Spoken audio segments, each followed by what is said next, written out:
వల్లభనేని వంశీకి తీవ్ర అస్వస్థత, ఆసుపత్రికి తరలించిన కంకిపాడు పోలీసులు.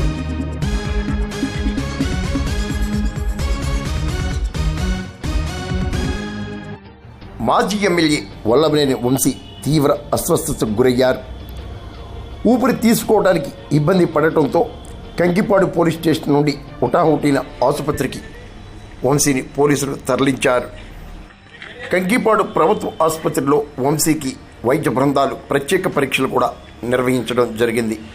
అనంతరం మళ్ళీ పోలీసులు కస్టడీకి తీసుకోగా మళ్ళీ వంశీ అస్వస్థతకు గురి కావడంతో జిల్లా ఆసుపత్రికి కూడా పోలీసులు తరలించారు.